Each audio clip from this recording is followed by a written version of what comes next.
Hello, Mallards. It is... where to start again?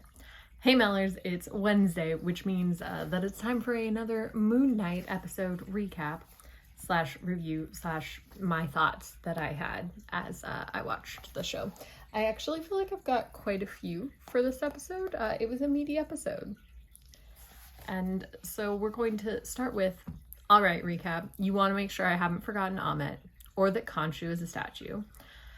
And then we're back in that asylum that I don't believe in. And I'm not sure why you recapped Khonshu being a statue or Amit, because I didn't feel like that was relevant information that I needed this episode. But you do you, people who do the recap. I still do not understand screaming at the friendliest hippo in the world. I love her already. And she's done nothing. The flash of the woman. And I was like, is that Mark and Steven's mom? Are we going to get backstory? How exciting. How very WandaVision of you. But then we're back to that totally fake doctor with the incredibly unrealistic office. And like, honestly, I think that a talking hippo is just much more likely than that being what the office of a psychologist looks like at a Chicago asylum. Like, in real life, I would be less surprised by a talking hippo. And then they're like, oh yes, but maybe the asylum is the place for the personalities to hang, which means maybe we will get a third personality, which I was totally ready for. Spoiler alert, doesn't happen. Anyway, then we discover that instead this is the afterlife, but our lovely Taweret, who's the goddess, the hippo goddess, mentions the ancestral plane, which is where Black Panther lives. Well, goes when he dies. And she talks about it being pretty, and, you know, she's right. So I liked that little nod to the existence of the rest of the Marvel Universe. We haven't really had much of that yet, despite the whole Thor is a god thing that could have been addressed. Anyway, it's at this moment that I wrote, I would die for Taweret. Like, that's it. I've decided. She is the best, and I love her, and I would die for her, and I would also kill for her. And then I felt really bad for the guys, because Dwat could be anything. Like, this waiting area could be anything, and they ended up in an asylum. How unfortunate. And then she reaches into their chests and pulls out their hearts. And I wrote, is it bad that my first thought was that I would totally own a white stone replica of my own heart? Because I think that would be kind of cool. So she just like pulls their hearts out, and they are these like semi-translucent white stones. And if that's on the Marvel merch list for this week, I might be tempted. I'd buy a tiny scale with little tiny stone hearts and a little feather. I'd be into it. I'd absolutely be into it. And then I wrote, yes, it is a backstory episode. We're traveling through them WandaVision style, like going on this vision journey where we're just gonna walk into all these different rooms in your life and get to know Mark. And then that street with him by a car, I said, oh, maybe this is personality 3, and that's why he doesn't want to talk about it, because he doesn't necessarily remember. And then they walk into this room full of corpses and cannabis jars, and I said, ooh, is that everyone Mark has killed? Because that's a wicked cool idea. And it was everyone Mark has killed, and it was a wicked cool idea. Like, what a sick room setup that was. And I like the way that whole scene was with him like walking around and being like, ah, yes, I remember this person and this person. Steven being like, you remember everybody? And Mark being like, yeah, dude. Have you ever killed anybody? You remember everybody. It's just the way it is. And then they see a small child, and I wrote, oh geez, I have a gut feeling that this ends with baby brother in trouble.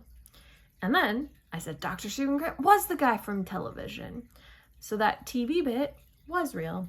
And then I was like, oh no. Is this how Stephen was born? Because, I mean, obviously trauma is right, because my heart is broken. And I was like, oh my goodness. Because, spoiler alert, this whole thing is spoilers. You're ready for that.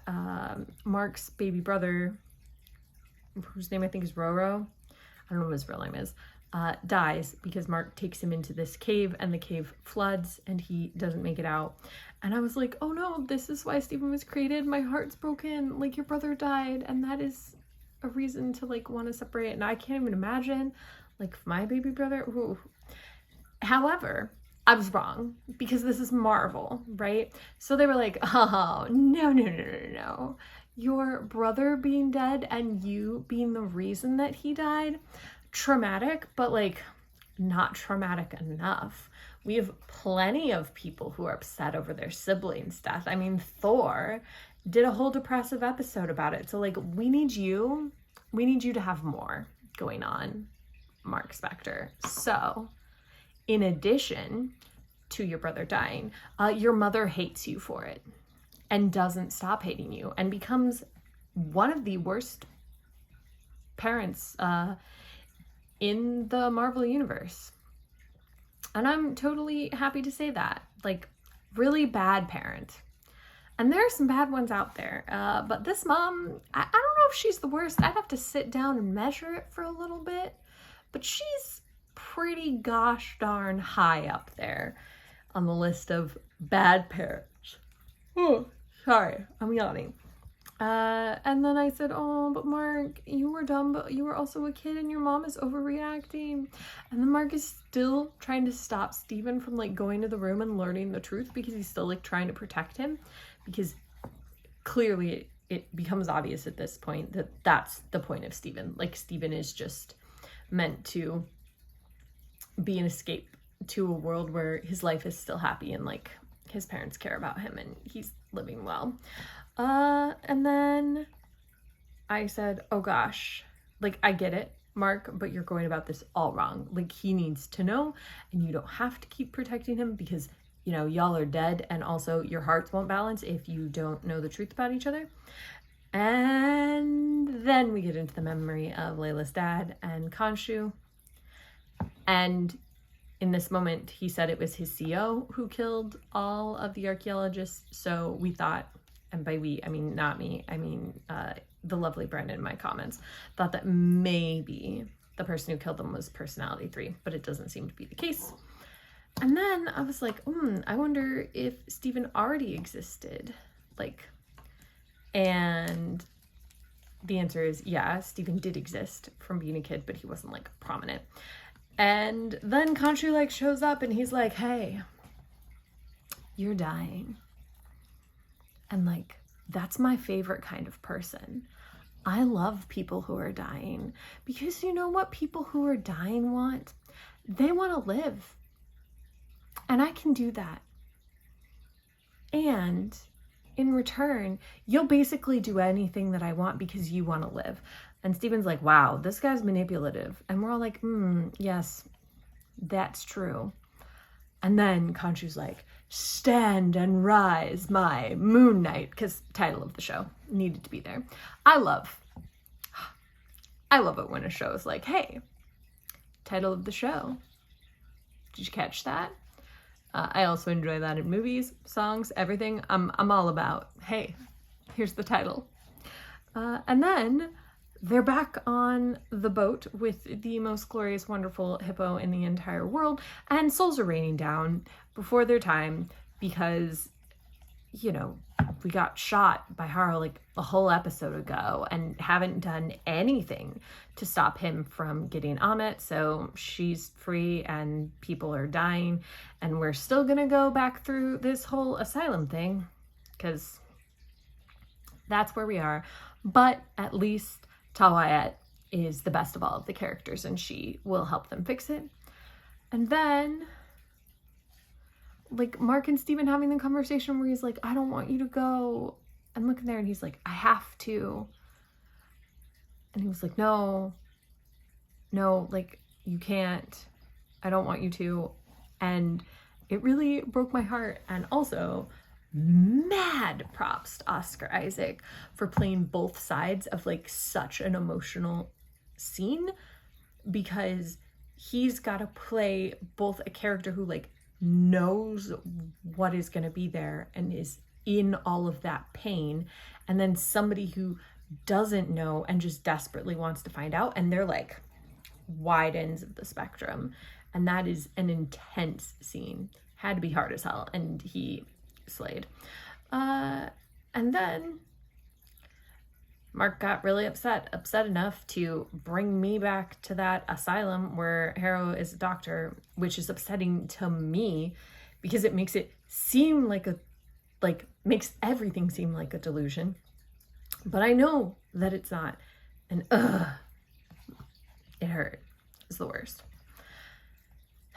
But then eventually he goes back, and Stephen goes into the room, and we watch him turn into Stephen. We watch Mark turn into Stephen for the first time, and it is absolutely heartbreaking, crushingly heartbreaking to watch.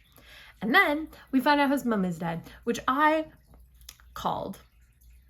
Did I not? In the first episode, I was like, you've called your mother twice and gotten her voicemail twice, and I am a suspicious person, and therefore I think she is. I thought maybe she wasn't real, but she's dead. I was like, she is not on the other end of this phone. That is definitely a lie. Ooh, but then when he was really upset and being like, no, my mom's not dead, my mom's not dead, my mom's not dead, Stephen popped into the doctor's office. And that was interesting and wild. And still definitely fake, because it has to be, because I refuse to live in a world where we find out this is just him in an asylum. It won't happen. He's Moon Knight. He's the Marvel character. But man, this back and forth just makes me viscerally angry the whole time, which I think is the point. Well done. Very effective. I'm very upset. And then we're back into the memories, and we find out that the guy on the street was him at his mom's wake.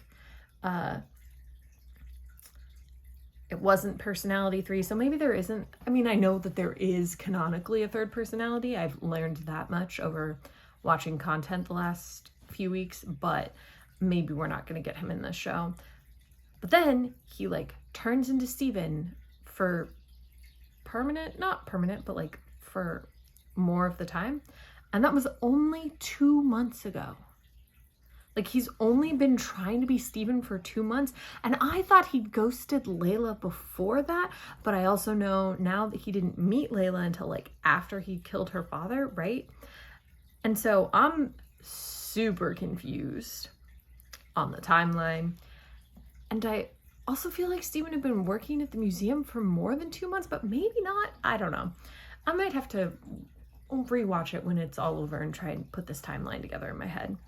And then they're back on the boat, and their souls haven't balanced, so all of the dark souls from the sands of the Duat are coming to get them, and the sand transforming into people effect, so cool. Just totally badass. Watching them climb over the side of the boat, and the sand falls away to reveal a hand, but they sort of move. It's just so cool. Visually, absolutely stunning.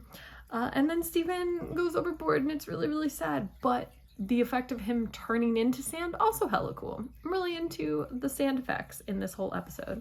And then the scales balance, and Mark is just instantly transported to paradise, where he is upset because Stephen got left in the sand. And also, now he's not saving people. He's just standing in a field, which I guess is their idea of it doesn't seem very paradise to me. Maybe that's just because I grew up in the Midwest and I'm like, wow, a field. Great. And then I said, this show is not long enough. I don't care what they do in the last episode. It will not be enough. And I stand by that. But then the ending music was so melancholy and it made me sad. This whole episode, very heartbreaking, but also very beautiful, very well done. The next episode will not be enough for me, but it has to be, I guess, because that's all they're going to give me. Marvel simultaneously needs to make these shows shorter and also longer. And I don't think that's actually possible. But I'm looking forward to the final episode of Moon Knight. I don't know what I'm anticipating. I mean, I'm anticipating Mark going back and fighting off Harrow and freeing Khonshu and ending up with Layla, and maybe Stephen is gone. I don't know. Guess we'll have to wait until next week to find out. But let me know what you thought about the show in the comments. If you have any theories, feelings, how did you feel? about everybody's favorite hippopotamus and also the sand. And how upset are you about fake Dr. Harrow? I just want to know where everybody else is at with this, and I'll see you tomorrow.